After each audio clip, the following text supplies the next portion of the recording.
Welcome to this week's episode of Insights from the shores of Lake Sevan, that's right behind me. During this week's show, we're going to cover two topics. The first one is going to be some interesting, notable comments that was made by the U.S. Secretary of State Antony Blinken about the so-called peace process.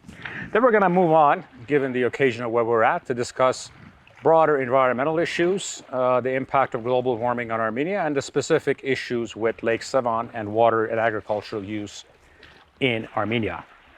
This week, U.S. Secretary of State Antony Blinken made some interesting comments about the peace process. There is an extraordinary opportunity, potential, to realize a peace agreement between the countries that ends decades of conflict and actually creates in the region, I think, a tremendous opportunity for economic connectivity, for economic growth, for connecting countries both east-west, north and south. Azerbaijan has a critical role to play in that. We have invested intensely with our own diplomacy in trying to help bring Azerbaijan and Armenia to a peace agreement. We've done that in very close collaboration, coordination with the European Union. And I think that that's something that really is within reach. I was speaking just about a week ago to President Aliyev on this. I think that's achievable. And it's manifestly in the interests of both Azerbaijan and Armenia, as well as the broader region. In response to this, almost the same day, the dictator from Baku came back saying that the only thing that is standing in the way of a peace agreement between his kingdom and Armenia is a change in Armenia's constitution, which is essentially his excuse for not signing a peace deal. Everyone knows this is nonsense because this is never part of the framework agreed upon to reach a peace deal. And this is essentially his excuse that isn't really believed by anyone for not signing a peace agreement. What we're going to do is we're going to focus more closely on Mr. Blinken's words, because I think it tells us where this obsession or this push to get this peace agreement done, especially before the elections in the United States, comes from both by the United States and the European Union. I know for a fact that Mr. Blinken knows that Mr. Aliyev has absolutely no intention of signing a peace treaty.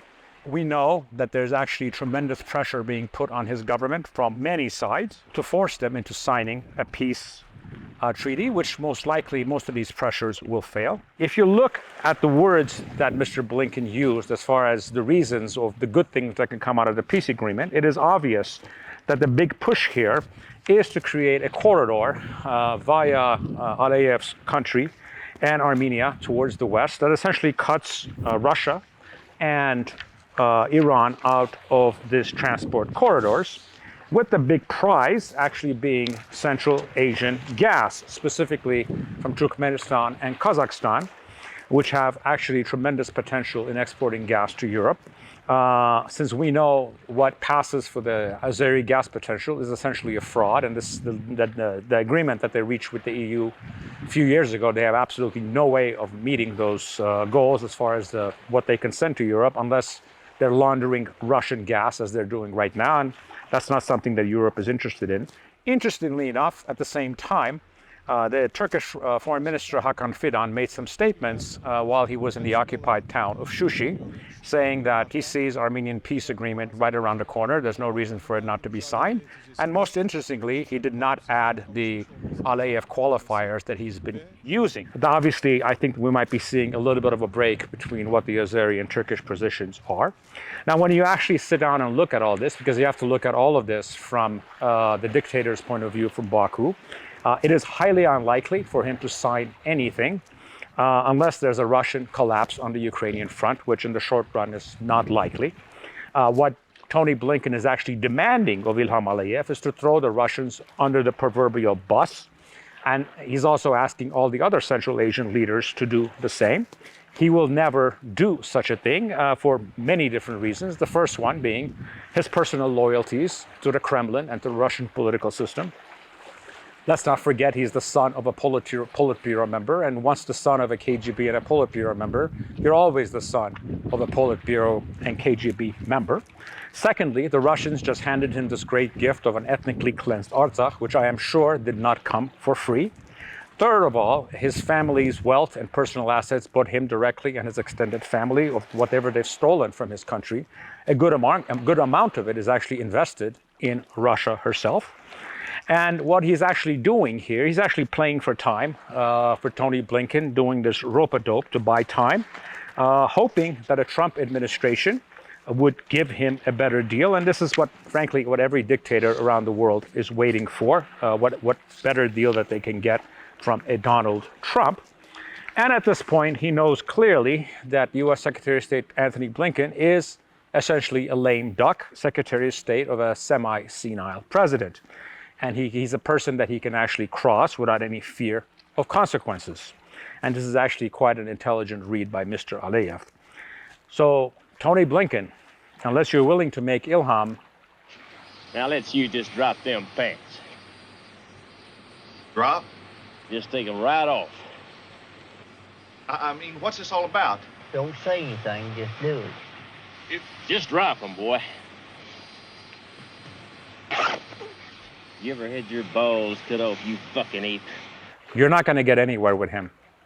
Let's move on to our second topic, which is broader environmental issues, the impact of global warming in Armenia, and specifically things having to do with agriculture on Lake Sevan. Now, let's just go over it. Armenia is actually one of those countries that's most impacted by global warming, more so than other countries. We're particularly vulnerable because of our climate zone. It's between 1990 and 2016, which is a very short time frame. We've had our temperature rise by 1.23 degrees in that time period, much more so than any period in history.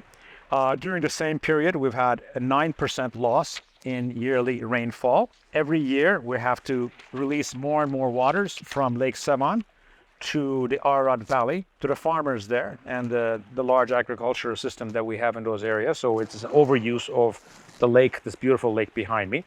As far as Lake Sevan is concerned, obviously we have serious issues with bad management of water flows. There's about 28 rivers that feed Lake Sevan, and most of them don't have proper water treatment facilities. There's obviously also the issue of excessive fishing that is going on.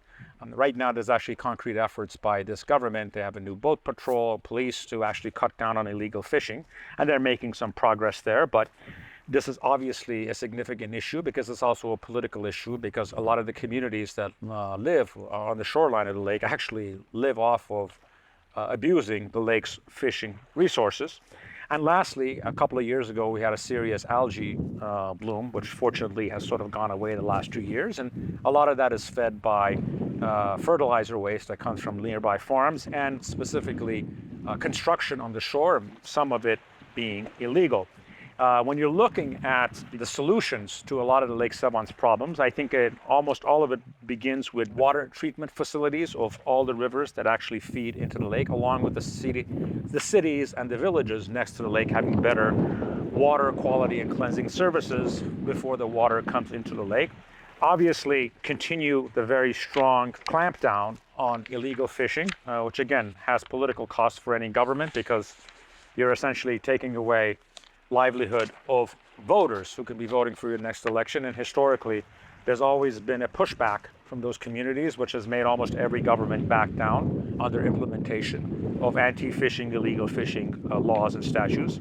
Most importantly, and this is the sort of the 800-pound gorilla in the room, is the terrible use of water resources in the Ararat Valley. Right now, we have these absurd fish farms that are owned by 3 or 4 people, mostly old regime-related oligarchs who essentially pump the groundwater, the Ararat Valley, to produce fish for export to Russia, a country that has more water than it knows what to do with, and more fish than what it knows what to do with.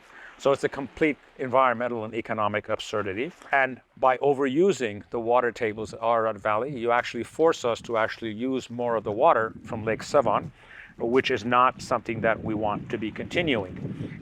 Obviously, we're not looking at just problems here. There's actually great opportunities, and one of them actually is a concept that is being implemented in Switzerland, which is these floating solar systems. And Sevan is especially a good area to have electric solar system capacity, because we're a high elevation and the number of sunny days. That's obviously something that is on the positive ledger, that we can impact the environment in all of Armenia.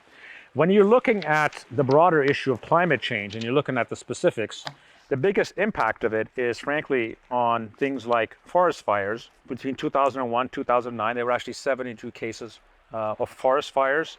In the last 8 years, we've actually had over 419 cases of forest fires, most of it by the scorching heat of the summer that is hotter than usual. When you're looking at our agricultural sector and the impact of global warming, the soil moisture is expected to decrease somewhere between, on the low end of 10, high end of 30% over the next 100 years. The crop moisture, we've already had a 7 to 13% reduction rate on that. All of these changes have actually reduced by 25 to 30% the water that we had available for agriculture, and actually there's been a 24% drop in land productivity because of that. By 2100, agroclimatic zones will rise by about 200 to 400 meters, which means if you have a farm now, you can't use those lands, but it will make other lands, which are sometimes not as good or as easy to get to, 200 to 400 meters above you, as places where are far more agriculturally productive. Looking forward, we're looking at a 24% decrease in water flows by 2070 and a 39% decrease in water flows by 2100. And the biggest problem that we have is essentially the inefficient use of water in our agriculture. It's estimated that we lose around 70% of our water in our agriculture system is wasted. And if we were simply capture that and cut that down, the loss on agriculture to normal levels, we can actually solve almost all of our water problems in this country for the next many years to come. In conclusion, in reality, in today's world, water policy is actually a national security issue. In the future, and we've actually seen it in a few cases, wars will be fought over water, not necessarily on oil or gas any longer. What you see behind me 50 years from now is a lot more valuable than all of the natural gas and oil in our neighboring enemy countries. What we know moving forward is with smart water policy, not only can we secure our future, but more importantly, we can actually be in a place where we can export our resources to our neighboring countries that have actually even more serious water issues.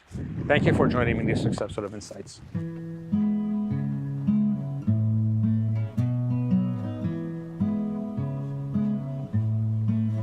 Somewhere beyond the sea, somewhere waiting for me, my lover stands on golden sands and watches the ships that go sailing. Somewhere beyond the sea, she's there watching for me. And if I could fly like birds on high, then straight to her arms I'd go sailing.